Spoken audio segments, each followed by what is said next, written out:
बंदी छोड़ सतगुरु रामपाल जी परमेश्वर जी की जय हो।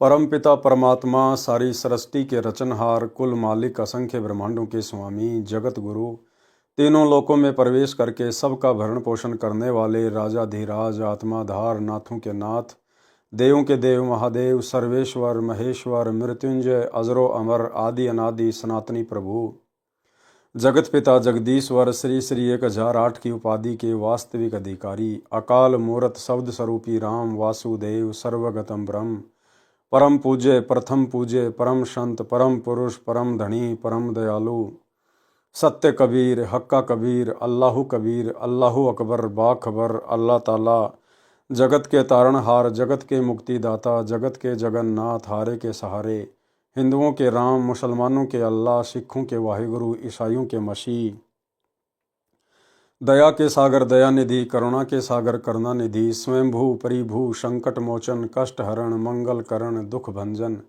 अविगत कबीर निर्विकार निर्विषम परमात्मा अलय अलेख सतगुरु आदि अनादि सतगुरु असली मर्यादा पुरुषोत्तम असली राम असली कृष्ण असली घनश्याम असली मुरारी राजाओं के राजा महाराजाओं के महाराजा शहंशाहों के शहंशाह सम्राटों के सम्राट भगवानों के भगवान अल्लाहों के अल्लाह प्रभुओं के प्रभु मसीहाओं के मसीह सच्चे वाहे गुरु बाबाओं के बाबा पीरों के पीर सेठों के सेठ जगत सेठ सावड़सा सेठ सर्वगुण संपन्न अनंत कोटि कलाओं के स्वामी अनंत कोटि ब्रह्मांडों के नायक योगियों में महायोगी ध्यानियों में महाध्यानी सिद्धों में परम सिद्ध ज्ञानियों में तत्व ज्ञानी ब्रह्म ज्ञानी महाज्ञानी परम ज्ञानी सर्वश्रेष्ठ ज्ञानी विज्ञानी युवा कबीर समर्थ कबीर असमवात अमित ओजा सच्चे रहनुमा करीम अल्लाह सुभान अल्लाह दुनिया के अंतिम पैगंबर 8 सितंबर 1951 से गांव धनाना जिला सोनीपत हरियाणा भारतवर्ष की पावन भूमि पे प्रकट रियल कल की भगवान श्री नारायण साकार हरि श्री बाबा साहिब शब्द स्वरूपी राम संत श्रोमणी सतगुरु रामपाल जी परमेश्वर जी के चरण कमल में साथ संगति से जुड़े हुए देश विदेश से सभी भाई बहनों का अनंत कोटि दंडवत प्रणाम। सत्साई भाई और बहनों, दया पूज्य गुरुदेव भगवान की सतगुरु रामपाल जी परमेश्वर जी की जिनके शुभ आशीर्वाद से जिनकी विशेष कृपा दृष्टि से आप और हम सभी सत्सेवक भाई बहन साथ संगति से जुड़कर अपनी आत्मा के कल्याणार्थ हेतु गुरुदेव के तत्व ज्ञान को आधार बनाकर निरंतर भक्ति मार्ग पर आगे की ओर बढ़ रहे हैं। भाई और बहनों, पूज्य गुरुदेव भगवान के कर कमल से लिखित पवित्र ग्रंथ मुक्ति बोध के ऊपर वीडियो बनाने की श्रृंखला जारी है। इसी श्रृंखला में आज हमारा ये चौथे नंबर का वीडियो है। अब आज के वीडियो की हम गुरुदेव भगवान के आशीर्वाद से शुरुआत करते हैं। पवित्र ग्रंथ मुक्ति बोध पेज नंबर 26, भैंस का सींग भगवान बना। एक पाली भैंसों को खेतों में चराने वाला अपनी भैंसों को घास चराता चराता मंदिर के आसपास चला गया। मंदिर में पंडित कथा कर रहा था।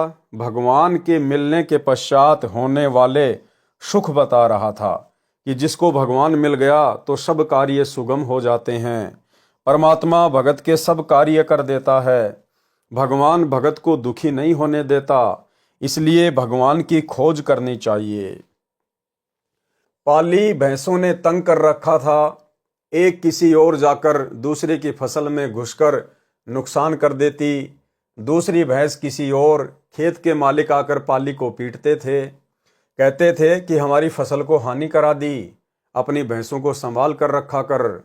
पाली ने जब पंडित से सुना कि भगवान मिलने के पश्चात सब कार्य आप करता है और भगत मौज करता है, तो पंडित जी के निकट जाकर चरण पकड़कर कहा कि मुझे भगवान दे दो, मैं भैंसों ने बहुत दुखी कर रखा हूं।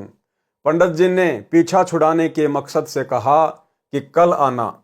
पाली गया तो पंडित ने पहले ही भैंस का टूटा हुआ सींग जो कूड़े में पड़ा था उठाकर उसके ऊपर लाल कपड़ा लपेटकर लाल धागे यानी मोली से बांधकर कहा कि ले, ये भगवान है, इसकी पूजा करना, इसको पहले भोजन खिलाकर बाद में स्वयं खाना। कुछ दिनों में तेरी भक्ति से प्रसन्न होकर यह भगवान मनुष्य की तरह बन जाएगा, तब तेरे सब कार्य करेगा। ये तेरी सच्ची श्रद्धा पर निर्भर है कि तू कितनी आस्था से सच्ची लगन से क्रिया करता है। यदि तेरी भक्ति में कमी रही तो भगवान मनुष्य के समान नहीं बनेगा। भाई और बहनों, हम इस कथा में आगे बढ़ेंगे उससे पहले हम एक छोटी सी शिक्षा लेनी है। इसी मुक्ति बोध के प्रथम वीडियो में दास ने जिक्र किया था सारनाम के विषय में, क्योंकि हिसार जेल से पूज्य गुरुदेव जी की 71 नंबर विशेष संदेश नामक ऑडियो आई थी, जिसमें गुरुदेव भगवान ने सार शब्द का हल्का सा जिक्र किया है। और गुरुदेव ने कहा कि ये सूरत अल सूरा जो कुरान मजीद है, इसके अंदर जो ये आयत लिखी हुई है, ऐन काफ शीन, ये 3 मंत्र क्या हैं कि आपको जो सारनाम मिला हुआ है, ये ऐन काफ शीप, इसके जो पहले पहले अक्षर हैं, ये सारनाम के तीनों मंत्रों के पहले पहले अक्षर हैं। लेकिन जब दास ने आपको सारनाम से मैच करा के दिखाया तो वो मैच नहीं कर रहे हैं। अर्थात वर्तमान में जो सारनाम दिया जा रहा है ये कंप्लीट सारनाम नहीं है। गुरुदेव भगवान ने केवल भक्तों की परीक्षा के लिए उनको नकली बंदूक पकड़ाई थी। असली सारनाम तो परमात्मा ने आगे चलकर जो आत्माएं सारनाम के योग्य हो जाएंगी, जो गुरु के अलावा किसी और में कबीर भगवान नहीं देखेंगी, जो हर प्रकार के विषय विकारों से दूर हो जाएंगी, कामी क्रोधी लालची इनसे भक्ति न होए, भक्ति करे कोई सूरमा जात वर्ण कुल खोए, ऐसी आत्मा ओरिजिनल सारनाम के योग्य बनेंगी। तो दास ने आप लोगों को ऐन काफ शीन, उसके शुरू के जो शब्द हैं वो सारनाम से मैच करके दिखा दिए हैं, और लास्ट का जो कैफ है वो सारनाम के तीसरे मंत्र से मैच नहीं करता है। भाई और बहनों, ये तो धोखा खाया है उन आत्माओं ने जिन आत्माओं ने अपने गुरुदेव पर विश्वास नहीं किया। और 2014 बरवाला कांड के बाद गुरुदेव भगवान तो बैठे हिसार जेल में, और लोगों ने अपनी नादानी और मूर्खता के चलते इन फर्जी सतलोक आश्रमों में जाकर सारनाम ले लिया। ये आत्माएं तो धोखा खा चुकी हैं, ये आत्माएं अपने गुरुदेव भगवान पर अविश्वास प्रकट कर चुकी हैं। ठीक है, जो आत्माएं ज्ञान को आधार बनाकर साध संगति से जुड़ चुकी हैं और उस फर्जी सारनाम का जाप करना छोड़ दिया है, जो सारनाम 2014 बरवाला कांड के बाद उनको मिला था, उनको तो परमात्मा संभालेगा। और जितने भी भगत भाई बहन हैं जिन्होंने 2014 से पहले और गुरुदेव भगवान से सारनाम लिया है, वही मंत्र जो गुरुदेव ने पहले दिए थे 2014 बरवाला कांड से पहले, तो दास ने कहा था कि ऐसी आत्माओं को बिल्कुल भी शंका नहीं करनी है। वो ऐन काफ शीफ, ये जो मंत्र हैं, ये जो शब्द हैं, इनके प्रथम शब्द भले सारनाम से मैच खाते हैं या नहीं खाते हैं, ये 2014 से पहले जिन जिन भाई बहनों को सतगुरु रामपाल जी परमेश्वर जी से वही मंत्र सारनाम के रूप में मिल चुके हैं, उनको कोई किसी प्रकार की शंका नहीं करनी है। ये उनकी भी परीक्षा होगी।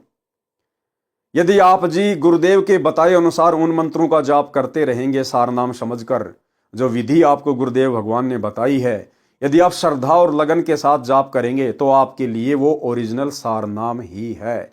बाकी आगे चलकर परमात्मा आपको क्या देंगे क्या नहीं देंगे वो बाद की बात है, लेकिन आपने पूरी श्रद्धा और लगन के साथ उसे सारनाम ही समझकर जाप करना है। जिन जिन भाई बहनों को 2014 बरवाला कांड से पहले गुरुदेव के द्वारा जो सारनाम मिला है, क्योंकि भाई और बहनों, विश्वास श्रद्धा की ही ये परीक्षा है। और अब आगे आप जी इस कथा में यही पढ़ेंगे कि किस प्रकार से उस भैंस के चरवाहे ने, उस पाड़ी ने अपने गुरुजी पर, उस पंडित पर विश्वास कर लिया, जिस पंडित ने एक टूटा हुआ सींग जो किसी जानवर का था, भैंस का, उसके ऊपर लाल कपड़ा बांध के और एक मोड़ी बांधकर उस पाड़ी को दे दिया कि ये भगवान है और मैं जैसा कहूं तू वैसी ही क्रिया करना, कुछ ही दिनों में ये भगवान युवा मनुष्य बन जाएगा। उस पाली ने विश्वास और श्रद्धा के साथ वैसा ही किया और आगे चलकर मजबूरन भगवान को प्रकट होना पड़ा। पाली उस भैंस के सींग को ले गया, उसके सामने भोजन रखकर कहा कि खाओ भगवान। भैंस का सींग कैसे भोजन खाता? पाली ने भी भोजन नहीं खाया। इस प्रकार 3-4 दिन बीत गए। पाली ने कहा कि मर जाऊंगा परंतु आपसे पहले भोजन नहीं खाऊंगा। मेरी भक्ति में कमी रह गई तो आप मनुष्य नहीं बनोगे। मैं भैंसों ने बहुत दुखी कर रखा हूं। परमात्मा तो जानी जान है, जानते थे कि ये भोला भगत मृत्यु के निकट है। उस पाखंडी ने तो अपना पीछा छुड़ा लिया, मैं कैसे छुड़ाऊं? चौथे दिन पाली के सामने उसी भैंस के सींग का जवान मनुष्य बन गया। पाली ने बाहों में भर लिया और कहने लगा कि भोजन खा, फिर मैं खाऊंगा। भगवान ने ऐसा ही किया, फिर अपने हाथों पाली को भोजन डालकर दिया। पाली ने भोजन खाया। भगवान ने कहा कि मेरे को किस लिए लाया है? पाली बोला कि भैंस चराने के लिए। चल, भैंसों को खेत में खोल, ये लाठी ले, अब सारा कार्य आपने करना है, मैं मौज करूंगा। परमात्मा ने लाठी थामी और सब भैंसों की अपने आप रस्सी खुल गई और खेतों की ओर चल पड़ी। कोई भैंस किसी ओर जाने लगे तो लाठी वाला उसी ओर खड़ा दिखाई देता। भैंस घास के मैदान में ही घास चरने लगी। दूसरों की खेती में कोई नुकसान नहीं हो रहा था। पाली की खुशी का कोई ठिकाना नहीं था।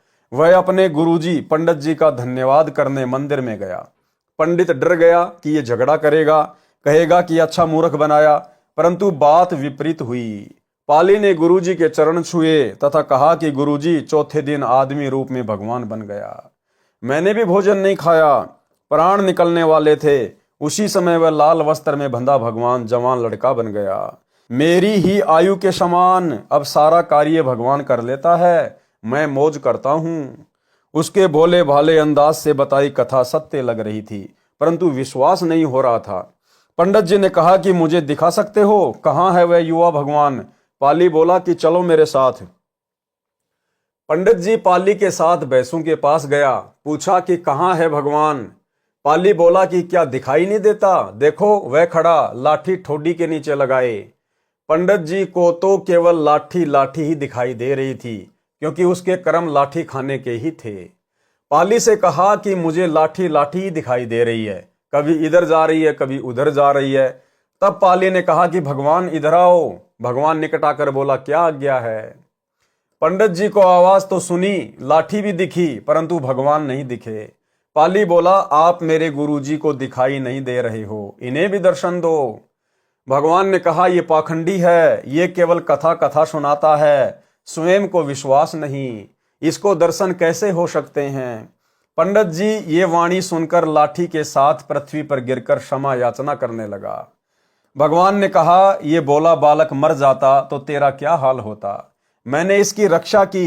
पाली के विशेष आग्रह से पंडित जी को भी विष्णु रूप में दर्शन दिए, क्योंकि वह श्री विष्णु जी का भगत था। फिर अंतर ध्यान हो गए। प्रिय पाठकों से निवेदन है कि इस कथा का भावार्थ यह न समझना कि पाली की तरह हठ योग करने से परमात्मा मिल जाता है। यदि कुछ देर दर्शन भी दे गए और कुछ जटिल कार्य भी कर दिए, इससे जन्म मरण का दीर्घ रोग तो समाप्त नहीं हुआ। वह तो पूर्ण गुरु से दीक्षा लेकर मर्यादा में रहकर आजीवन साधना करने से ही समाप्त होगा। पाली तथा पंडित पिछले जन्म में परमात्मा के परम भगत थे। पाली और पंडित क्या थे? पिछले जन्म में परमात्मा के परम भगत थे। अब भाई और बहनों, इस प्रकार की अद्भुत घटनाएं, अद्भुत लीलाएं ऐसी ऐसी आत्माओं के साथ भी घटित हो जाती हैं जो वर्तमान में भक्ति भी नहीं करते, उन्होंने कोई गुरु भी धारण नहीं कर रखा। ऐसा क्यों? क्योंकि ये पिछले जन्म जन्मांतरों की भक्ति से परमात्मा अपनी आत्माओं के साथ, करोड़ों में से किसी एक आध के साथ इस प्रकार की लीला को जन्म देते हैं। ये सबके साथ नहीं होता है। परमात्मा कहते हैं, पिछले जन्म से होत है पूर्ण हंस मुराद। जिस प्रकार त्रेता युग में परमात्मा ने भगत प्रहलाद के लिए नरसिंह रूप धारण कर लिया, खंबे में से प्रकट हो गए, जबकि उस समय भगवान विष्णु के तो और भी बहुत भगत थे। बहुत सारे लोग भगवान विष्णु का नाम जाप किया करते थे, लेकिन प्रहलाद भगत के पिछले जन्म जन्मांतरों के भक्ति कर्म, भक्ति धन शेष था। कभी इसी कलयुग की पिछली पीढ़ी में सतगुरु रामपाल जी का भगत था, लेकिन मर्यादा में रहा नहीं, किसी भी कारण से वो पार नहीं हो पाया। मीराबाई के जहर को परमात्मा ने अमृत में बदल दिया। ये मीराबाई के पिछले जन्म जन्मांतरों की भक्ति के प्रतिफल में था। जबकि आज वर्तमान में ना जाने कितने लोग जहर पीते हैं, कितनी माता बहनों को जहर पिलाया जाता होगा। उनकी भगवान रक्षा क्यों नहीं करता? क्योंकि उनके पिछले जन्म जन्मांतरों की भक्ति शेष नहीं है। परमात्मा ने द्रौपदी की साड़ी बढ़ाई, उसको नंगा होने से बचाया, जबकि आजकल भी माता बहनों के साथ में बलात्कार होते हैं, भगवान को भी पुकारती हैं। भगवान क्यों नहीं आता? क्योंकि उनके पास उनके पिछले भक्ति कर्म, भक्ति धन शेष नहीं है। परंतु अपनी गलती से मुक्त नहीं हो पाए थे। यानी पाली तथा पंडित पिछले जन्म में परमात्मा के परम भगत थे, परंतु अपनी गलती से मुक्त नहीं हो पाए थे। उनको अब की बार पार करना है। देखो क्या कह रहे हैं गुरुदेव भगवान कि उस पंडित जी को और उस पाली को अब की बार पार करना है। अब की बार कब? इसी समय, इसी कलयुग की बिचली पीढ़ी में। और पार कौन करेगा? स्वयं परमात्मा पार करेगा। सतगुरु रामपाल जी परमेश्वर पार करेंगे। इसका मतलब उस समय वो लीला किसने की थी? भैंस के सींग से कौन प्रकट हुए थे? स्वयं यही कबीर परमात्मा सतगुरु रामपाल जी भगवान। गोता मारूं स्वर्ग में, जा बैठूं पाताल, और गरीब दास ढूंढता फिरूं अपने हीरे मोती लाल। उनको अब की बार पार करना है। उस कारण से ये सब कारण बनाए थे। पूर्व जन्म की भक्ति के प्रभाव से मानव परमात्मा की प्राप्ति के लिए प्रयत्न करता है। मार्ग ठीक न मिलने से शास्त्र विरुद्ध क्रिया करता रहता है, जैसे पंडित जी कर रहा था। जैसे पाड़ी को यह विश्वास होना कि यह लाल कपड़े में लिपटा भगवान मनुष्य बन जाएगा, फिर दृढ़ता से क्रिया करना, यह पूर्व जन्म के भक्ति कर्मों का प्रभाव होता है। मोक्ष तो पूर्ण सतगुरु से सत्य मंत्र लेकर जाप करने से ही संभव है। संत गरीबदास जी ने वाणी रूपी वन में प्रत्येक प्रकार के पेड़ पौधे जड़ी बूटियां लगाई हैं। तत्वदर्शी संत रूपी वैद्य ही जन्म मरण के रोग के नाश की औषधि तैयार करके कल्याण करता है। इस तरह की लीला जो गुरु के भगत नहीं होते, उनमें युगों पर्यंत करोड़ों में से किसी एक के साथ होती है। यदि इतने से ही सब कुछ होता हो तो अन्य मंत्र जाप करने, धर्म करने की प्रेरणा की तथा वाणी लिखने की क्या आवश्यकता थी? इस तरह की लीला करके परमात्मा भक्तों में विश्वास बनाए रखता है। भक्ति से मोक्ष होता है। गुरु के भक्तों के लिए तो परमात्मा अनेकों अनहोनी लीलाएं भी करता रहता है, मोक्ष भी देता है। यानी वर्तमान में जैसे हमें पूर्ण गुरु प्राप्त है, तो वर्तमान में तो परमात्मा हम आत्माओं के लिए बहन मीराबाई और प्रहलाद भगत से भी बड़ी बड़ी अनहोनी घटनाओं को जन्म दे सकता है, यदि भगत के सामने ऐसी कोई विकट परिस्थिति पैदा हुई तो। प्रभुओं में समर्थ प्रभु ही कल्याणकारक है, और प्रभुओं में समर्थ प्रभु है सतगुरु रामपाल जी परमेश्वर, ये कबीर परमात्मा। प्रभुओं में समर्थ प्रभु ही कल्याणकारक है। साईं माने मालिक प्रभु। संतों में तत्वदर्शी संत ही उद्धार करने वाले हैं, और संत शिरोमणि सतगुरु रामपाल जी परमेश्वर। यानी एक सच्चे संत की भूमिका भी कबीर परमात्मा स्वयं ही निभाते हैं। और नामों में सत्य नाम तथा सार नाम ही मोक्ष के हैं, तथा परमात्मा की शक्ति का कोई अंत नहीं। वेद में कबीर अमित ओजा यानी कबीर देव, अमित यानी ऐशमित, ओजा यानी शक्ति वाले हैं। द्रौपदी पूर्व जन्म में परमात्मा की भक्ति करती थी। परमात्मा अनेकों वेश बनाकर भक्तों को प्रोत्साहित करते रहते हैं। परमात्मा गुरु ऋषि रूप में नगरी के पास आश्रम बनाकर रहते थे। कंवारी द्रौपदी को भी अन्य सहेलियों के साथ प्रथम मंत्र 5 नाम वाला प्राप्त था। विवाह के पश्चात पांडवों के साथ श्री कृष्ण जी को गुरु धारण कर लिया था। जो यथार्थ नाम इन देवों के हैं उनका जाप करती थी, जिस कारण परमेश्वर जी ने अंधे का रूप धारण करके साड़ी का टुकड़ा दान लिया, फिर उसकी रक्षा की, यानी द्रौपदी का चीर बढ़ाया। दुशासन जैसे योद्धा चीर उतारते उतारते थक गए, ढेर लग गया, परंतु चीर का अंत नहीं आया। इस प्रकार दान करने की प्रेरणा किसी जन्म में निज नाम की भक्ति करने का फल है। श्री रामचंद्र जी ने श्रीलंका जाने के लिए समुद्र पर पुल बनाना चाहा, तो परमेश्वर जी मुनिंद्र ऋषि के रूप में वहां गए। निकट के पहाड़ के चारों ओर अपनी डंडी छोटी लाठी से रेखा खींचकर उसके अंदर के पत्थर हल्के कर दिए, तब पुल बना था। जब गज यानी हाथी तथा ग्राहा यानी मगरमच्छ आपस में लड़ रहे थे, तो हाथी का पैर मगरमच्छ ने पकड़ कर जल में खींचा, तो हाथी ने आधा राम कहा था। उसी समय परमात्मा ने सुदर्शन चक्कर मगरमच्छ के माथे पर मारा, तब हाथी की जान बची। इस वाणी में यह बताना चाहा है कि परमात्मा का नाम ऐसे भाव से जपें जैसे हाथी को अपनी जान की भीख भगवान से मांगने के लिए सुमरण किया था, तो परमात्मा ने उसकी विपत्ति टाली। वही बात यहां भी स्पष्ट है कि ऐसी घटनाएं युगों पर्यंत घटती हैं। हाहा हूहू नाम के 2 तपस्वी थे, वे ही हाथी तथा मगरमच्छ बने थे।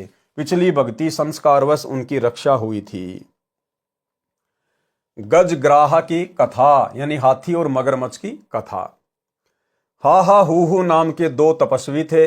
उनको अपनी भक्ति का गर्व था।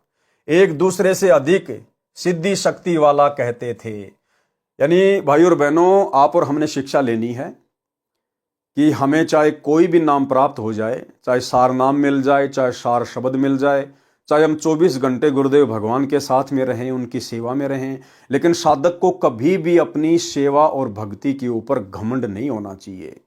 इस बात की कोई अकड़ नहीं होनी चाहिए कि मेरे को तो सार शब्द प्राप्त है, मेरे को तो सार नाम मिला हुआ है।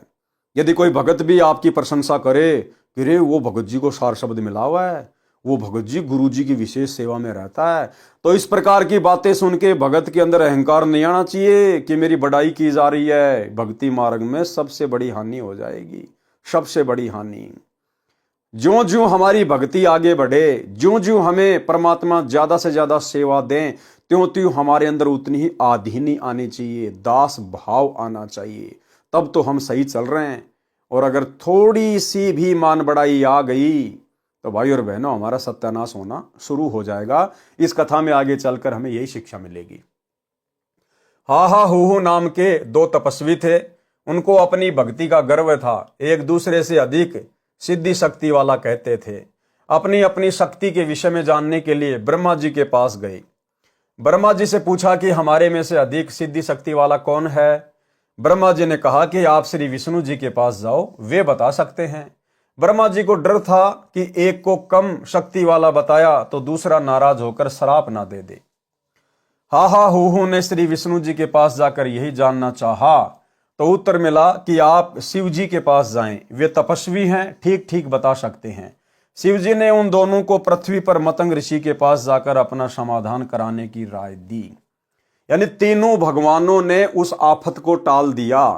तीनों भगवानों को पता था कि ये तपस्वी हैं, इनके अंदर सिद्धियां हैं, और यदि मैंने किसी एक को बड़ा और किसी एक को छोटा बता दिया तो मैं फालतू में चक्कर में फंस जाऊंगा, ये मुझे श्राप दे देंगे, मेरी भक्ति का नाश हो जाएगा। ठीक इसी प्रकार भाई और बहनों, आज सतगुरु रामपाल जी परमेश्वर जी की शरण में आने के बाद हमें सीधा सीधा भक्ति का मार्ग मिल गया है। अब हम भगत भाई बहनों ने किसी भी सांसारिक प्रपंच में लोगों के बीच में ठेकेदार नहीं बनना चाहिए। जो जैसा करेगा समय आने पे अपना भुगतेगा, उसका परिणाम उसके सामने। हमने बीच में सरपंच नहीं बनना चाहिए, हमने केवल अपनी भक्ति पर ध्यान देना चाहिए। मतंग ऋषि वर्षों से तपस्या कर रहे थे, अवधूत बनकर रहते थे। अवधूत उसे कहते हैं जिसने शरीर के ऊपर एक वस्त्र लंगोट के अतिरिक्त कुछ न पहन रखा हो। मतंग ऋषि शरीर से बहुत मोटे यानी डील डोल थे। जब हा हा हू मतंग ऋषि के आश्रम के निकट गए तो उनके मोटे शरीर को देखकर हाहा ने विचार किया कि ऋषि तो हाथी जैसा है। हूहू ने विचार किया कि ऋषि तो मगरमच्छ के जैसा है। दूसरी शिक्षा देखो, ये जो शरीर है ये परमात्मा की रचना है, और परमात्मा की रचना में वो चाहे काला है, चाहे गोरा है, चाहे लूला है, चाहे लंगड़ा है, वो कैसा भी है, दुबला पतला मोटा, इस परमात्मा की रचना में हमने जरा भी मीन मेख या मजाक नहीं करना चाहिए। भगवान ने जिसको जैसा शरीर दिया है, घर परिवार दिया है, बाल बच्चे दिए हैं, संपत्ति दी है, ये उसके पिछले जन्मों की भक्ति और उसके संस्कार के आधार से दी है। इसलिए किसी के ऊपर भी हंसी मजाक झाड़ना परमात्मा के प्रति हंसी मजाक झाड़ने में आता है, जिसकी सजा आगे चल के इन दोनों ने पाई। हूहू ने विचार किया कि ऋषि तो मगरमच्छ जैसा है। मतंग ऋषि के निकट जाकर प्रणाम करके अपना उद्देश्य बताया कि कृपया आप बताएं कि हम दोनों में से किसकी आध्यात्मिक शक्ति अधिक है। ऋषि ने कहा कि आपके मन में जो विचार आया है आप उसी की योनि धारण करो और अपना फैसला स्वयं कर लें। उसी समय उन दोनों का शरीर छूट गया, यानी मृत्यु हो गई। हाहा को हाथी का जन्म मिला तथा हूहू को मगरमच्छ का जन्म मिला। जब दोनों जवान हो गए तो एक दिन हाथी दरिया पर पानी पीने गया तो उसका पैर मगरमच्छ ने पकड़ लिया। सारा दिन खींचा तान बनी रही। कभी हाथी मगरमच्छ को पानी से कुछ बाहर ले आए, कभी मगरमच्छ हाथी को पानी में खींच ले जाए। शाम को मगरमच्छ पैर छोड़ देता, अगले दिन हाथी उसी स्थान पर जाकर अपना पैर मगरमच्छ को पकड़ाकर शक्ति परीक्षण करता था। यानी वो पिछले जन्म की भावना ज्यों की त्यों उनके अंदर बनी रही। पुराणों में लिखा है कि यह गजग्राहा का युद्ध 10,000 वर्ष तक चलता रहा। आसपास के जंगल में हाथी का आहार समाप्त हो गया। साथी हाथी दूर से आहार लाकर खिलाते थे। कुछ दिन बाद वे हाथी भी साथ छोड़ गए। हाथी बलहीन हो गया। एक दिन मगरमच्छ ने हाथी को जल में गहरा खींच लिया। हाथी की सूंड का केवल नाक पानी से बाहर बचा था। हाथी को अपनी मौत दिखाई दी तो मृत्यु के भय से परमात्मा को पुकारा। केवल इतना समय बचा था कि हाथी की आत्मा ने रा यानी आधा राम ही कहा। केवल रा ही बोल पाई। यानी भाई और बहनों, वो जो हाथी था वो मादा हाथी थी। मादा, क्योंकि देखो परमात्मा तो सर्वज्ञ है, जानी जान है। यहां देखो गुरुदेव ने संकेत किया है, केवल रह ही बोल पाई। पाई बोल पाई, एक होता है बोल पाया, एक बोल पाई। तो वो जो हाथी था वो मादा हाथी था।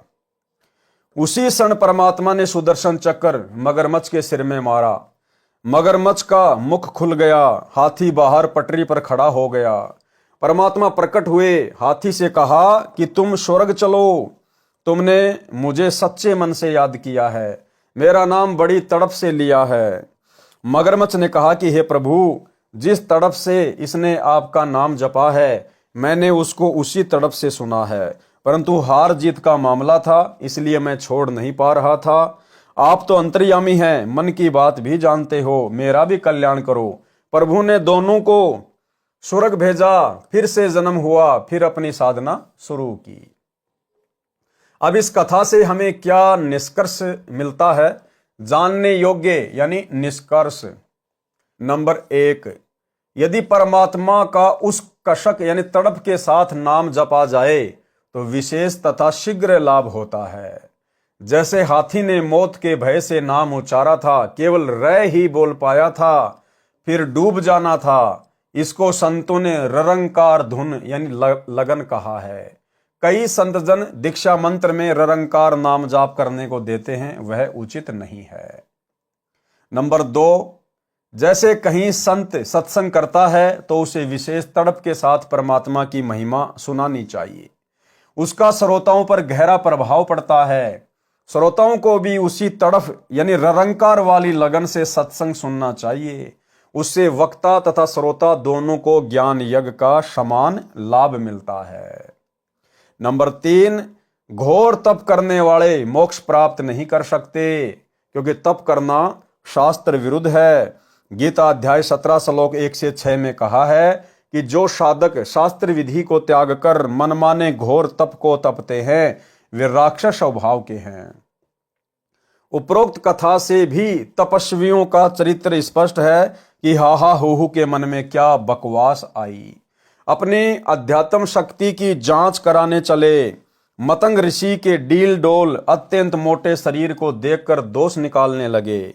भगवान की रचना का मजाक करना परमात्मा का मजाक है। मतंग तपस्वी ने भी विवेक से काम ना लेकर स्वभाव ही बरता। दोनों को श्राप दे दिया, जिस कारण से वे पशु तथा जलचर योनि को प्राप्त हुई। 10,000 वर्ष तक संघर्ष करते रहे, कितने कष्ट उठाए। यदि मतंग ऋषि उनको समझाते कि साधको शक्ति तो परमात्मा में है, शेष हम तो उनके मजदूर हैं। जितनी मजदूरी साधना करते हैं उतनी दिहाड़ी यानी भक्ति शक्ति सिद्धि परमात्मा दे देते हैं। साधकों को अपनी शक्ति का अभिमान नहीं करना चाहिए, अपनी साधना आजीवन करनी चाहिए। इस प्रकार समझाने से वे भगत अवश्य अपना मूर्ख उद्देश्य त्याग कर कष्ट से बच जाते, परंतु ये बुद्धि न गुरु में न चेलों में, फिर तो यही ड्रामा चलेगा।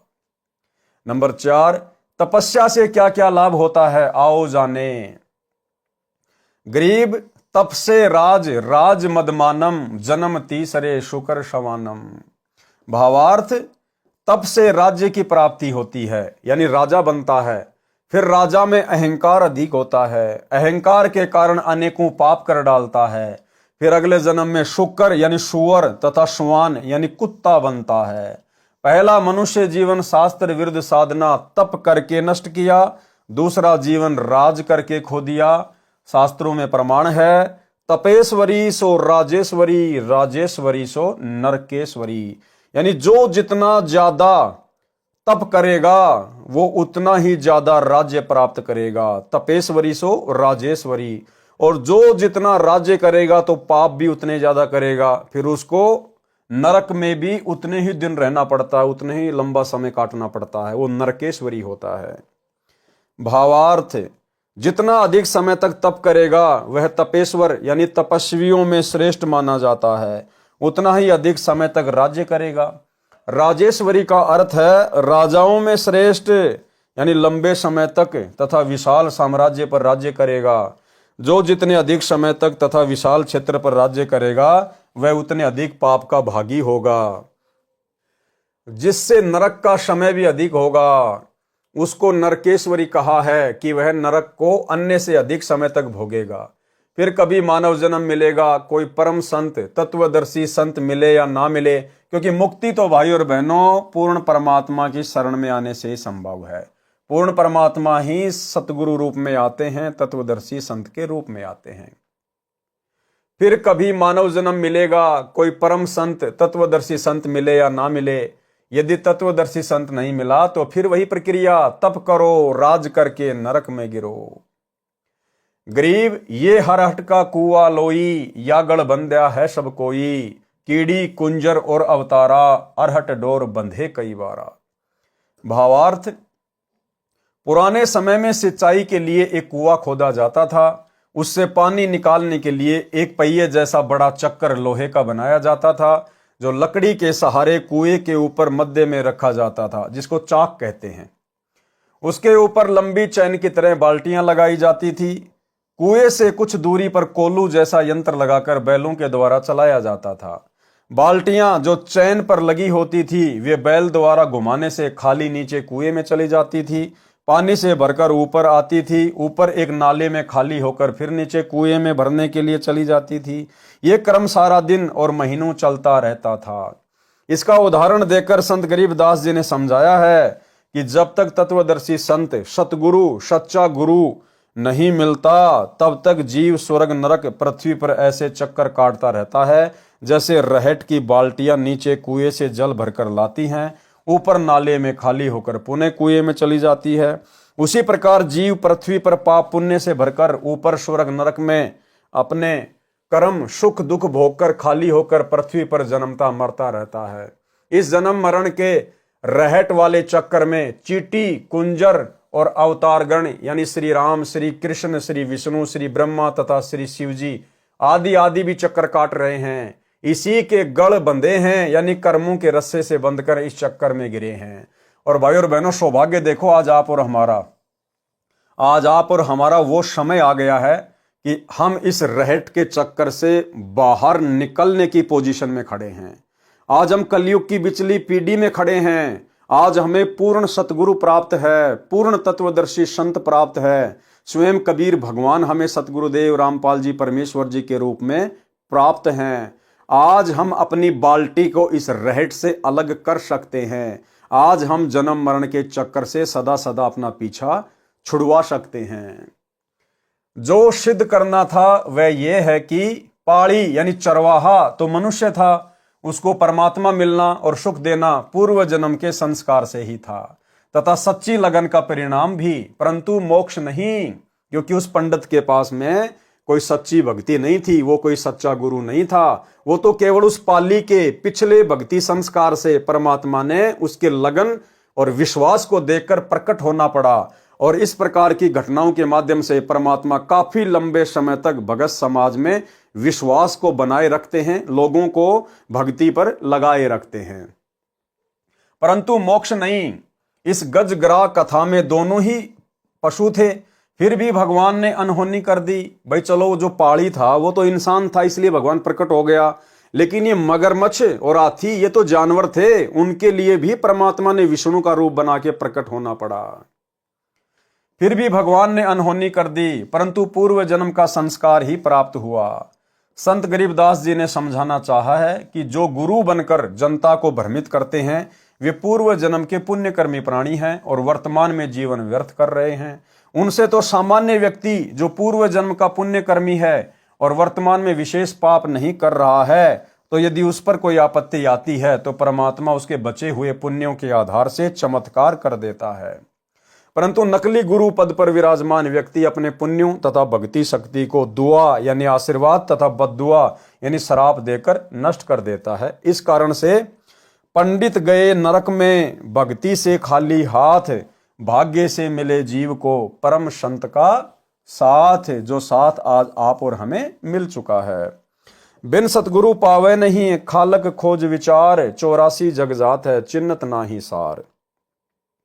भावार्थ, नकली गुरु यानी ब्राह्मण नरक में जाते हैं भक्ति कर्म शास्त्र के विरुद्ध होने से, भक्ति की शक्ति प्राप्त न करके खाली हाथ चले गए। पूर्व जन्म में शुभ कर्मों के संयोग बिना परम संत यानी तत्वदर्शी संत नहीं मिलता। पिछले जन्म से होते है पूर्ण हंस मुराद। परमात्मा कहते हैं साधु सेती मस्करी चोरा नाल खुशाल, मल अखाड़ा जीतेंगे युगन युगन के माल। ये कबीर परमात्मा सच्चे सतगुरु के रूप में, तत्वदर्शी संत के रूप में केवल उन्हीं आत्माओं को मिलता है जिनके पूर्व जन्म के भयंकर भक्ति कर्म होते हैं। और सतगुरु के बिना खालिक यानी परमात्मा का विचार यानी यथार्थ ज्ञान नहीं मिलता, जिस कारण से संसार के व्यक्ति 84 लाख प्रकार के प्राणियों के शरीरों को प्राप्त करते हैं, क्योंकि वे सारनाम मूल ज्ञान तत्व ज्ञान को नहीं पहचानते। वाणी नंबर 26 का भावार्थ है कि परमात्मा में पूर्ण विश्वास करके क्रिया करने से लाभ होता है, औपचारिकता से नहीं।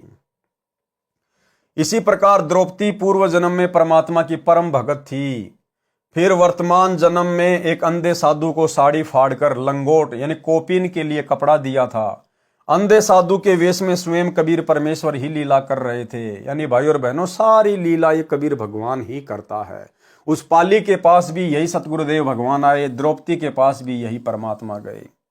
यही परमेश्वर है जो हर समय यहाँ पर लीलाएं करते रहते हैं। खाली खेले खलक में 6 ऋतु 12 मास। जिस कारण से जिस समय दुशासन ने द्रौपदी को सभा में नंगा करने की कोशिश की, तो द्रौपदी ने देखा कि न तो मेरे 5 पति 5 पांडव जो भीम जैसे महाबली थे, ना तो वो सहायता कर रहे हैं, न भीष्म पितामह द्रोणाचार्य तथा दानी कर्ण ही सहायता कर रहे हैं। सबके सब किसी न किसी बंधन के कारण विवश है। तब निर्बंध परमात्मा को अपनी रक्षार्थ हृदय से हाथी की तरह तड़फ कर पुकार की। उसी समय परमेश्वर जी ने द्रौपदी का चीर अनंत कर दिया। दुशासन जैसे योद्धा जिसमें 10,000 हाथियों की शक्ति थी, थककर चूर हो गया, चीर का ढेर लग गया, परंतु द्रौपदी निर्वस्त्र नहीं हुई। परमात्मा ने द्रौपदी की लाज रखी। पांडवों के गुरु श्री कृष्ण जी थे, जिस कारण से उनका नाम चीर बढ़ाने की लीला में जुड़ा है। इसलिए वाणी में कहा है कि निज नाम की महिमा सुनो जो किसी जन्म में प्राप्त हुआ था, जब परमेश्वर सतगुरु रूप में उस द्रौपदी वाली आत्मा को मिले थे। कबीर परमात्मा किस रूप में मिले थे? सतगुरु रूप में। यानी सतगुरु रूप में कबीर परमात्मा ही सतलोक से चलकर आते हैं। उनको वास्तविक मंत्र जाप करने को दिया था, उसकी भक्ति की शक्ति शेष थी, उस कारण द्रौपदी की इज्जत रही थी। कबीर कमाई आपनी कभू न निष्फल जाए, 7 समुद्र आड़े पड़ो मिले अगाऊ आए। भावार्थ, कबीर परमेश्वर जी ने कहा है कि अपनी भक्ति की मजदूरी यानी कमाई कभी व्यर्थ नहीं जाती, चाहे कितनी बाधाएं आ जाएं वह अवश्य मिलती है। इसी के आधार से द्रौपदी का चीर बढ़ा महिमा हुई। इसलिए कहा है कि निज नाम यानी यथार्थ भक्ति मंत्र की महिमा सुन और उस पर अमल कर। एक वैश्या गणिका थी, उसको जीवन में पहली बार सत्संग सुनने का अवसर मिला। उस दिन अपने कर्म से गलानी हो गई और सतगुरु से दीक्षा लेकर सच्ची लगन से भक्ति करके विमान में बैठकर स्वर्ग लोक में गई। सच्चा नाम जिस भी देव का है वह खेवट मल्हा का कार्य करता है। जैसे नौका चलाने वाला मल्हा व्यक्तियों को दरिया से पार कर देता है, ऐसे वास्तविक नाम भवसागर से भक्तों को पार कर देता है। वाणी नंबर 30। गरीब बारद डारी कबीर जी, भगत हेत के काज, सेवों को तो सिर दिया बेची बंदगी नाज। सरलार्थ, संत गरीबदास जी ने परमेश्वर कबीर जी का उदाहरण देकर हम भक्तों को समझाया है कि जैसे कबीर भगत के साथ काशी के पंडितों तथा मुल्ला काजियों ने ईर्ष्या के कारण झूठी चिट्ठियां डाली थी कि कबीर जी भोजन भंडारा करेंगे, प्रत्येक भोजन के पश्चात एक मोहर तथा एक दोहर दक्षिणा में देंगे। इस कारण 18 लाख साधु संत भगत निश्चित दिन पहुंच गए थे। कबीर जी जुलाहे का कार्य करते थे, जो मेहनताना मिलता था उससे अपने परिवार के खर्च का रखकर शेष को भोजन भंडारा करके धर्म में लगा देते थे। शिक्षा है भाई और बहनों, आज हमने इन शिक्षाओं पर पूरी तरह से अमल करना पड़ेगा यदि मोक्ष प्राप्त करना है तो। कबीर परमेश्वर सारी सृष्टि के मालिक 120 वर्ष तक एक झोपड़ी में रहे, जुलाई की भूमिका की। और गुरुदेव कह रहे हैं जितना उनको मेहनताना मिलता था, जितना दिन में वो कमाते थे, केवल अपने भोजन भंडारे का ही रखते थे। उससे ज्यादा यदि होता था तो उसको भंडारे में लगा दिया करते थे, सेवा में लगा दिया करते थे। और जब उनके ऊपर विशेष आपत्ति आई, एक लीला की परमात्मा ने, जब विशेष आपत्ति आई उनके नाम से, दिल्ली के बादशाह सिकंदर लोदी के धार्मिक गुरु शेख तकी ने, जो कि कबीर परमात्मा से ईर्ष्या रखता था, उसने देश भर में चिट्ठियां डलवा दी कि कबीर भंडारा करेगा। और जब परमेश्वर के ऊपर विशेष आपत्ति आई एक भगत के रोल में, जो आप और हमें शिक्षा देना चाहते थे, एक उदाहरण पेश करना चाहते थे, तो जिनके घर में शाम का पता नहीं कि आटा है या नहीं, और जिसके घर पर 18 लाख लोग आ जाएं खाने के लिए, तो उस समय फिर परमेश्वर ने वो लीला करके दिखाई जो आज आप और हम सबके समक्ष है। यानी भगवान पर हमें इतना विश्वास होना चाहिए। तो हम भगत भाई बहनों को परमात्मा गुरुदेव भगवान एक शिक्षा दे रहे हैं कि आप चाहे कितने बड़े अधिकारी हैं, आप कितने बड़े बिजनेसमैन हैं, पहली बात तो इस भक्ति मार्ग को समझने के बाद अगर अपनी आत्मा का कल्याण करवाना है तो आपने सीधे सीधे तरीके से, नॉर्मल तरीके से रहना है। आपने ज्यादा कमाई की आवश्यकता नहीं है, ज्यादा धन संचय करने की आवश्यकता नहीं है, अगर भगवान पर विश्वास है तो। इसलिए परमेश्वर कहते हैं कि अपने काम को सीमित करो, जितनी आवश्यकता है उतना ही काम फैलाओ, ज्यादा समय परमात्मा की महिमा, भक्ति और सेवा में लगाओ। अगर ज्यादा लंबा चौड़ा कारोबार फैला हुआ है, धीरे धीरे उसको समेटना शुरू कर दीजिए। समय निकलता जा रहा है, समय थोड़ा है, ज्यादा से ज्यादा समय और समासें परमात्मा की भक्ति और सेवा में। और परमेश्वर हमें शिक्षा दे रहे हैं कि भगत को पैसा जमा करके नहीं रखना चाहिए, ये सोचकर कि आपत्ति में काम आएगा, आने वाले समय में काम आएगा। नहीं, आने वाले समय में यदि आपके पास में भक्ति धन है तो आपका सांसारिक धन काम आएगा। आपके पास नहीं है तो परमात्मा सामने खड़ा हो जाएगा, आपके किसी भी कार्य को परमात्मा विफल नहीं होने देगा। जिस कारण से घर में 2 व्यक्ति आ जाएं तो उनका भी आटा नहीं रहता था। उस दिन 18 लाख मेहमान उपस्थित थे, तो परमेश्वर कबीर जी अन्य रूप के 100 बंजारे का धारण करके 9 लाख बैलों की पीठ पर बोडी यानी गधों के बोरे जैसा थैला धरकर उनमें पका पकाया भोजन भरकर सतलोक से लेकर आए। और 3 दिन का भोजन भंडारा चिट्ठी में लिखा था, तो 3 दिन ही 18 लाख व्यक्तियों को भोजन कराया, तथा प्रत्येक खाने के पश्चात एक सोने की मोहर तथा एक दोहर दी गई, जो हरिद्वार से गरीबदास वाले पंथियों ने सदग्रंथ छपाया है। उसमें वाणी इस प्रकार है, गरीब बारद डुरी कबीर के भक्ति हेत के काज। यथार्थ वाणी ऊपर लिखी है, फिर भी हमने भावार्थ समझना है। जब कबीर जी काशी में लहर तारा तालाब में कमल के फूल पर शिशु रूप में प्रकट होकर लीला करने आए हुए थे, उसी समय एक रामानंद जी पंडित थे जो प्रसिद्ध आचार्य माने जाते थे। उनको कबीर परमेश्वर जी ने अपने सतलोक के दर्शन कराए, अपना परिचय कराया, फिर वापस शरीर में लाकर छोड़ा। उसके पश्चात स्वामी रामानंद जी ने कहा, दोहूं ठोर है एक तू भया एक से दोय, गरीब दास हम कारणे आए हो मगजोय। कि ये परमात्मा सतलोक में भी आप ही बैठे हो अपने तेजोमय रूप में, और पृथ्वी पर सतगुरु की भूमिका भी आप ही कर रहे हो। दहूं ठोर है एक तू यानी दोनों जगह आप ही हो, और भया एक से दोय, गरीब दास हम कारणे आए हो मगजोए। आप तो हम जीवों के लिए सतलोक से चल कर आए हो गति करके। बोलत रामानंद जी सुनो कबीर करतार, गरीब दास सब रूप में तुम ही बोलनहार। तुम साहिब तुम संत हो, तुम सतगुरु तुम हंस, गरीब दास तव रूप बिना और न दूजा अंश। कि ये परमात्मा एक सच्चे भगत की भूमिका भी आप ही निभाते हो, एक सच्चे संत की भूमिका और सच्चे सतगुरु की भूमिका भी आप ही निभाते हो, और परमेश्वर तो आप हो ही। भावार्थ, स्वामी रामानंद जी ने कहा है कि हे कबीर जी, आप ऊपर सतलोक में भी हैं, आप यहाँ हमारे पास भी विद्यमान हैं, आप दोनों स्थानों पर लीला कर रहे हैं। वास्तव में आप ही साहब यानी परमात्मा हैं, वास्तव में आप ही पूर्ण संत के गुणों से युक्त हैं, और वास्तव में सतगुरु भी आप ही हैं, तथा एक वास्तविक हंस यानी जैसा भगत होना चाहिए वे लक्षण भी आप में ही हैं। कबीर जी एक उदाहरण पेश कर रहे थे कि जैसे मैं मेहनत करके धन कमाता हूं, भक्ति भी करता हूं तथा निर्धन होकर भी भोजन भंडारा लंगर करवाता रहता हूं, यदि अन्य भगत भी मेरी तरह पूर्ण विश्वास के साथ ऐसा करेगा तो परमात्मा उस भगत की ऐसे सहायता करता है जैसे मेरी की। 18 लाख साधु भक्तों को 3 दिन भोजन भंडारा करा दिया। वास्तव में सब लीला स्वयं कबीर जी ने ही की थी, भक्तों का मनोबल बढ़ाने के लिए। वास्तविक कथा इस प्रकार है। काशी में भोजन भंडारा कराना। शेख तकी सब मुसलमानों का मुख्य पीर यानी गुरु था, जो परमात्मा कबीर जी से पहले से ही ईर्ष्या करता था।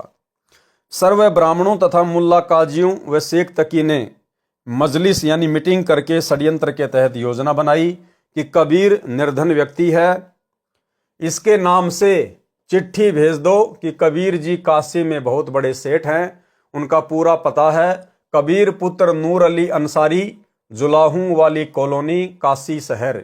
कबीर जी 3 दिन का धर्म भोजन भंडारा करेंगे।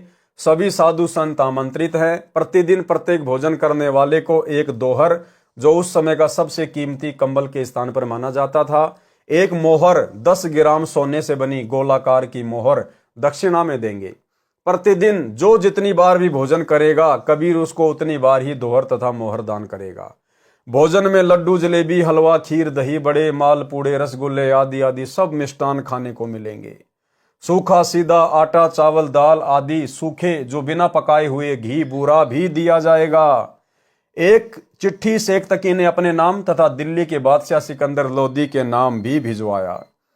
निश्चित दिन से पहले वाली रात्रि को ही साधु संत भगत एकत्रित होने लगे। अगले दिन भंडारा यानी लंगर प्रारंभ होना था। परमेश्वर कबीर जी को संत रविदास जी ने बताया कि आपके नाम के पत्र लेकर लगभग 18 लाख साधु संत व भगत काशी शहर में आए हैं, भंडारा खाने के लिए आमंत्रित हैं। कबीर जी, अब तो अपने को काशी त्याग कर कहीं और जाना पड़ेगा। देखो भाइयों और बहनों, 650 साल पहले परमात्मा ने ये कंप्लीट मूल ज्ञान नहीं दिया था, और आप जी रविदास जी की, जो कि परमात्मा के 24 घंटे साथ में रहा करते थे, आप उनकी क्या हालत थी देखिएगा। रविदास जी भी कबीर परमात्मा को पहचान नहीं पाए थे कि ये परमेश्वर है, ये परमात्मा है। और रविदास जी ने उस समर्थ परमेश्वर के सामने जाकर क्या कहा कि कबीर जी, अब तो अपने को काशी त्याग कर कहीं और जाना पड़ेगा। अगर पहचान जाते तो डरने और घबराने की जरूरत नहीं थी। यही कहते कि परमेश्वर, आज तो आपकी महिमा करने का समय आ गया, अब तो आपकी वाह वाह होगी परमात्मा। क्योंकि जो परमात्मा तीनों लोकों में प्रवेश करके सबका भरण पोषण कर रहा है, असंख्य जीव जंतुओं का पेट भर रहा है, भला वो परमात्मा के 18 लाख को नहीं खिलाएगा? और उन 18 लाख लोगों को भी प्रतिदिन वही तो परमात्मा खिला रहा था, जहां जहां भी वो रहते थे। तो क्या परमात्मा उस दिन नहीं खिलाएगा? लेकिन रविदास जी को पूर्ण विश्वास नहीं था कि कबीर जी ही सारी सृष्टि के मालिक हैं। इसी कारण से वो पार नहीं हो पाए। कबीर जी, अब तो अपने को काशी त्याग कर कहीं और जाना पड़ेगा। कबीर जी तो जानी जान थे, फिर भी अभिनय कर रहे थे। बोले, रविदास जी, झोपड़ी के अंदर बैठ जा, सांकड़ लगा ले, अपने आप झक मारकर चले जाएंगे, हम बाहर निकलेंगे ही नहीं। परमेश्वर कबीर जी अन्य वेश में अपनी राजधानी सतलोक में पहुंचे। वहां से 9 लाख बैलों के ऊपर गधों जैसा बोरा थैला रखकर उनमें पका पकाया सर्व सामान भरकर तथा सूखा सामान, चावल, आटा, खांड, बूरा, दाल, घी आदि भरकर पृथ्वी पर उतरे। सतलोक से ही सेवादार आए। परमेश्वर कबीर जी ने स्वयं बंजारे का रूप बनाया और अपना नाम केशव बताया। दिल्ली के सम्राट सिकंदर तथा उसका धार्मिक पीर शेख तकी भी आया। काशी में भोजन भंडारा चल रहा था। सबको प्रत्येक भोजन के पश्चात एक दोहर तथा एक मोहर 10 ग्राम सोना दक्षिणा दी जा रही थी।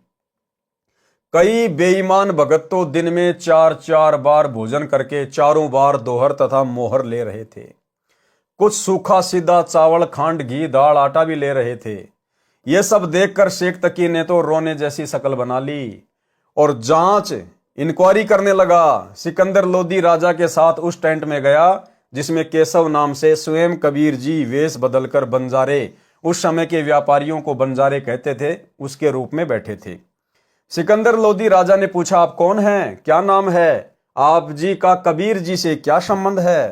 केशव रूप में बैठे परमात्मा जी ने कहा कि मेरा नाम केशव है, मैं बंजारा हूं। कबीर जी मेरे पगड़ी बदल मित्र हैं। मेरे पास उनका एक लेटर गया था कि एक छोटा सा भंडारा यानी लंगर करना है, कुछ सामान लेते आइएगा। उनके आदेश का पालन करते हुए सेवक हाजिर है।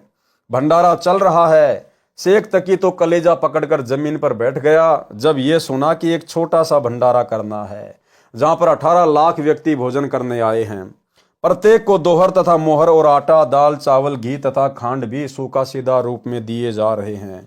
इसको छोटा सा भंडारा कह रहे हैं, परंतु ईर्ष्या की अग्नि में जलता हुआ विश्राम गांव में चला गया जहां पर राजा ठहरा हुआ था। सिकंदर लोदी ने केशव से पूछा, कबीर जी क्यों नहीं आए? केशव ने उत्तर दिया कि उनका गुलाम जो बैठा है उनको तकलीफ उठाने की क्या आवश्यकता है, जब इच्छा होगी आ जाएंगे। ये भंडारा तो 3 दिन चलना है। सिकंदर लोदी हाथी पर बैठकर अंगरक्षकों के साथ कबीर जी की झोपड़ी पर गए। वहां से उनको तथा रविदास जी को साथ लेकर भंडारा स्थल पर आए। सबसे कबीर सेठ का परिचय कराया तथा केशव रूप में स्वयं डबल रोल करके उपस्थित संतों भक्तों को प्रश्न उत्तर करके सत्संग सुनाया जो 24 घंटे तक चला। कई लाख संतों ने अपनी गलत भक्ति त्याग कर कबीर जी से दीक्षा ली, अपना कल्याण कराया। भंडारे के समापन के बाद जब बचा हुआ सब सामान तथा टेंट बैलों पर लादकर चलने लगे, उस समय सिकंदर लोदी राजा तथा शेख तकी, केशव तथा कबीर जी एक स्थान पर खड़े थे। सब बैल तथा साथ लाए सेवक जो बंजारों की वेशभूषा में थे गंगा पार करके चले गए। कुछ ही देर के बाद सिकंदर लोदी राजा ने केशव से कहा, आप जाइए, आपके बैल तथा साथी जा रहे हैं। जिस ओर बैल तथा बंजारे गए थे उधर राजा ने देखा तो कोई भी नहीं था। आश्चर्यचकित होकर राजा ने पूछा, कबीर जी वे बैल तथा बंजारे इतनी शीघ्र कहां चले गए? उसी समय देखते देखते केशव भी परमेश्वर कबीर जी के शरीर में समा गए। अकेले कबीर जी खड़े थे। सब माजरा रहस्य समझकर सिकंदर लोदी राजा ने कहा कि कबीर जी ये सब लीला आपकी ही थी, आप स्वयं परमात्मा हो। शेख तकी के तो तन मन में ईर्ष्या की आग लग गई।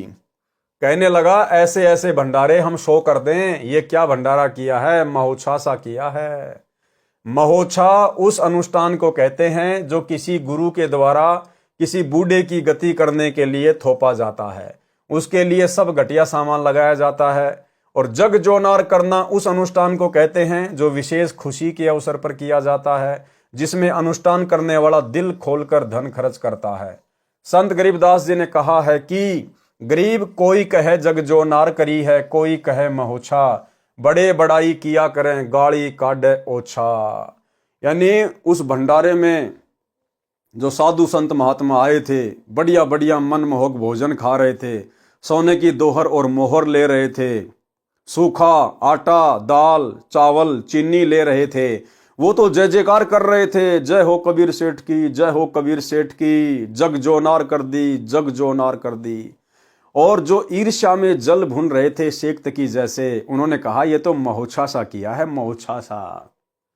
सारांश, कबीर जी ने भक्तों को उदाहरण दिया है कि यदि आप मेरी तरह सच्चे मन से भक्ति करोगे तथा ईमानदारी से निर्वाह करोगे तो परमात्मा आपकी ऐसे सहायता करता है।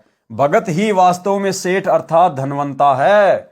भगत के पास दोनों धन है। संसार में जो चाहिए वह भी धन भगत के पास होता है तथा सत्य साधना रूपी धन भी भगत के पास होता है। और भाई और बहनों, आप और हमें तो सबसे बड़ा धन मिल गया। सेठों का सेठ मिल गया, खजांची मिल गया, कैशियर मिल गया, सांसारिक धन का भी और आध्यात्मिक धन का भी। एक अन्य करिश्मा जो उस भंडारे में हुआ, क्या चमत्कार हुआ। वह जिम्मनवार लंगर 3 दिन तक चला था। दिन में प्रत्येक व्यक्ति कम से कम 2 बार भोजन खाता था, कुछ तो 3-4 बार भी खाते थे, क्योंकि प्रत्येक भोजन के पश्चात दक्षिणा में एक मोहर 10 ग्राम सोना और एक दोहर कीमती सूती सोल दिया जा रहा था। इस लालच में बार बार भोजन खाते थे। 3 दिन तक 18 लाख व्यक्ति शौच तथा पेशाब करके काशी के चारों ओर ढेर लगा देते। सोचो भाई और बहनों, 18 लाख लोग 3 दिन तक और छिक छिक के खा रहे थे, छिक छिक के पी रहे थे। अब 18 लाख लोग कहाँ तो पेशाब करने जाते, कहाँ लेटरिन करते, और यदि वो लोग लेटरिन करते तो 3 दिन में वहां पर ढेर लगा देते गंदगी का। एक भी व्यक्ति ना तो 3 दिन में पेशाब करने गया और ना ही फ्रेश होने के लिए गया। 3 दिन तक 18 लाख व्यक्ति शौच तथा पेशाब करके काशी के चारों ओर ढेर लगा देते, काशी को सड़ा देते। काशी निवासियों तथा उन 18 लाख अतिथियों तथा 1 लाख सेवादार जो सतलोक से आए थे, उस गंध का ढेर लग जाता। श्वास लेना दूभर हो जाता, परंतु ऐसा महसूस भी नहीं हुआ। सब दिन में 2-3 बार भोजन खा रहे थे, परंतु शौच एक बार भी नहीं जा रहे थे। फरोश होने कोई नहीं जा रहा था, ना पेशाब कर रहे थे। इतना स्वादिष्ट भोजन था कि पेट भर भर कर खा रहे थे। पहले से दुगना भोजन खा रहे थे, हजम भी हो रहा था। किसी रोगी तथा वृद्ध को कोई परेशानी नहीं हो रही थी। उन सब को मध्य के दिन चिंता हुई कि न तो पेट भारी है, भूख भी ठीक लग रही है, कहीं रोगी ना हो जाएं। सतलोक से आए सेवकों को समस्या बताई तो उन्होंने कहा कि ये भोजन ऐसी जड़ी बूटियां डालकर बनाया है जिनसे ये शरीर में ही समा जाएगा। हम तो प्रतिदिन यही भोजन अपने लंगर में बनाते हैं, यही खाते हैं। हम कभी सोच नहीं जाते तथा न पेशाब करते। आप निश्चिंत रहो। फिर भी विचार कर रहे थे कि खाना खाया है, परंतु कुछ तो मल निकलना चाहिए। उनको लैट्रिन जाने का दबाव हुआ। सब शहर से बाहर चल पड़े। टट्टी के लिए एकांत स्थान खोजकर बैठे तो गुदा से वायु निकली। पेट हल्का हो गया तथा वायु से सुगंध निकली जैसे केवड़े का पानी छिड़का हो। ये सब देखकर सबको सेवादारों की बात पर विश्वास हुआ। तब उनका डर समाप्त हुआ, परंतु फिर भी सबकी आंखों पर अज्ञान की पट्टी बंधी थी। परमेश्वर कबीर जी को परमेश्वर नहीं स्वीकारा। और भाइयों और बहनों, आज भी वो स्थिति है। ये तो दया हुई गुरुदेव भगवान की चंद साध संगति से जुड़ी हुई आत्माओं के ऊपर, जिन्होंने गुरु रूप में आए हुए अपने परमेश्वर को, अपने कबीर भगवान को पहचान लिया। इसके अलावा सतलोक आश्रमों से जुड़े हुए उन सभी भाई बहनों की, गुरुदेव के परिवार वालों की, कोऑर्डिनेटरों की, आश्रम संचालकों की आज भी वही दशा है जो दशा 650 साल पहले थी। ड्रामे आप इनसे कितने करवा लो, लेकिन ज्ञान आधार बिल्कुल भी नहीं है। ये लोग आज भी अपने गुरुदेव को परमात्मा के रूप में स्वीकार नहीं कर पाए हैं। पुराणों में भी प्रकरण आता है कि अयोध्या के राजा ऋषभ देव जी राज त्याग कर जंगलों में साधना करते थे। उनका भोजन स्वर्ग से आता था। उनके मल पाखाने से सुगंध निकलती थी। आसपास के क्षेत्र के व्यक्ति इसको देखकर आश्चर्यचकित होते थे। इसी तरह सतलोक का आहार करने से केवल सुगंध निकलती है, मल नहीं। स्वर्ग तो सतलोक की नकल है जो नकली है। वाणी नंबर 30 में कहा है कि सेवों को तो शीश दिया, बेच बंदगी नाज। सेव तथा शिव ने किस कारण शीश दान किया, पढ़े सत्य कथा। सेव सम्मन की कथा। तो भाई और बहनों, आज के वीडियो में हम केवल इतना ही लेंगे और कल रात्रि 8 बजे गुरुदेव भगवान के आशीर्वाद से पवित्र ग्रंथ मुक्ति बोध में हम आगे बढ़ेंगे। सेव सम्मन की कथा से हम शुरू करेंगे। तब तक गुरुदेव भगवान हम सबको आज्ञा दे, इजाजत दें, आशीर्वाद दें। बंदी छोड़ सतगुरु रामपाल जी भगवान की जय हो।